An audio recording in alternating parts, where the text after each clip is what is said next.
उदयपुर की बड़गांव तहसील में लोसिंग ग्राम पंचायत के पीपड़ गांव में नर्मदा मिनरल्स केमिकल्स माइनिंग द्वारा चारागाह भूमि पर अवैध खुदाई और मलबा डालने का मामला सामने आया। लोसिंग सरपंच हेमंत शिवानी ने बताया कि ग्राम पंचायत के पीपड़ गांव में नर्मदा मिनरल्स केमिकल्स माइनिंग द्वारा चारागाह भूमि पर अवैध रूप से खनन किया जा रहा है और माइन से निकलने वाला मलबा भी चारागाह भूमि पर डाला जा रहा है। इसकी शिकायत कई बार खनन अधिकारियों और बड़गांव एसडीएम से की गई, मगर अधिकारियों की साठगांठ के चलते प्रशासन कोई कार्रवाई नहीं करता। ग्रामीणों के विरोध करने पर मारपीट और मारने की धमकी दी जाती है। गुरुवार को बड़ी संख्या में ग्रामवासी जिला कलेक्ट्रेट पहुंचकर प्रदर्शन कर रहे थे और जिला कलेक्टर को ज्ञापन सौंपा।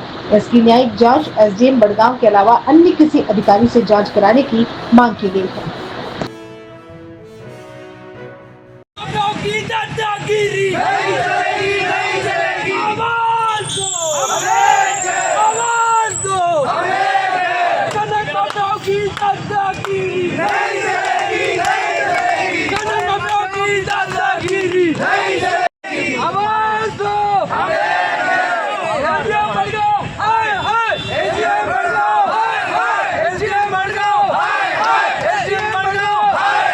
सर, ये ग्राम पंचायत लोसिंग के पीपड़ गांव का मामला है।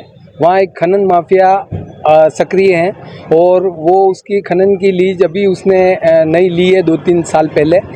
अभी 15 दिन पहले उसने वहाँ गांव की चरनोट भूमि पर अवैध रूप से मलबा डाला और ग्राम पंचायत और नरेगा योजना में जो काम कर रखे थे, जो पेड़ और बाउंड्री वाल थी, उसको जेसीबी लगाकर ध्वस्त कर दिया।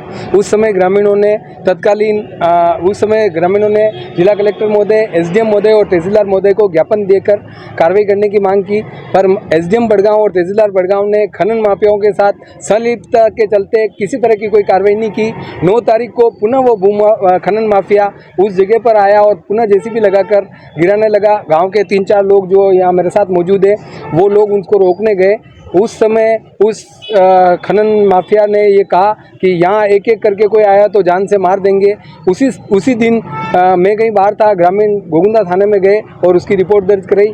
थानाधिकारी द्वारा भी कोई कार्रवाई नहीं की गई। कल थानाधिकारी से मेरी फ़ोन पर वार्ता हुई। उसके बाद आज सुबह एक पुलिसकर्मी को भेजा गया मौके पर। आज सुबह भी जब ये जिला कलेक्टर महोदय को ज्ञापन देने आ रहे थे ग्रामीण, तो मौके पर वही खनन माफिया जेसीबी और डंपर लगाकर वापस अपनी अवैध गतिविधियाँ चला रहा था। मौके पर ग्रामीण 50 वर्षों से वहाँ सरकारी पैसा लगा हुआ है, सरकारी संपत्ति को नुकसान पहुंचाया गया, वहाँ पेड़ पौधों को नष्ट कर दिया गया। जहाँ ये लीज है उसके 300 मीटर दूरी तालाब है और पानी का ओपन वेल जो है, जिससे अमराजी गुड़ा और पीपड़ दोनों में जल सप्लाई होती है, वो मलबा डालने की वजह से उस जल स्रोत भी खराब हो गए। एक तरफ राजस्थान सरकार पर्यावरण को बचाने का काम कर रही है, दूसरी तरफ अधिकारियों की सह पर खनन माफिया इस तरह से गाँव में सक्रिय है। चरनोट भूमि को बचाने के लिए ग्रामवासियों को न्याय देने। और एक और बात, आप सबके माध्यम से मैं आग्रह करना चाहूँगा, इन सभी ग्रामीणों ने आज कलेक्टर साहब की अनुपस्थिति में एडीएम साहब को ज्ञापन दिया है और ये मांग की है कि इस पूरे प्रकरण की जांच एसडीएम बड़गांव के अलावा अन्य किसी भी अधिकारी से कराई जाए। ये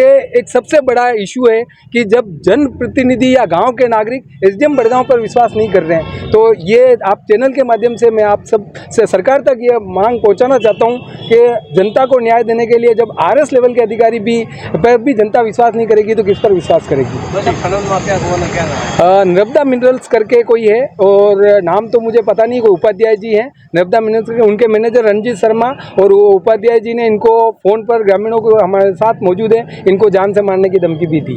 we fly aviation and hospitality training academy. क्या आपका सपना आसमान की ऊंचाइयों को छूने का है या फिर हॉस्पिटलिटी और टूरिज्म इंडस्ट्री में करियर बनाने का?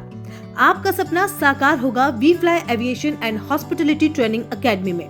उदयपुर की अग्रणी ट्रेनिंग एकेडमी जो आपको बनाएगा एयरलाइंस, होटल और टूरिज्म इंडस्ट्री के लिए बिल्कुल तैयार। बेहतरीन ट्रेनर्स, प्रैक्टिकल लर्निंग और इंडस्ट्री सर्टिफाइड कोर्सेज के साथ हम आपको एक सफल करियर की ओर ले जाते हैं। हमारी शानदार प्लेसमेंट सपोर्ट से आपका सपना हकीकत बन सकता है। अब आपका भी करियर टेक ऑफ करेगा। आज ही ज्वाइन करें we fly aviation and hospitality training academy और अपने सपनों को उड़ान दें।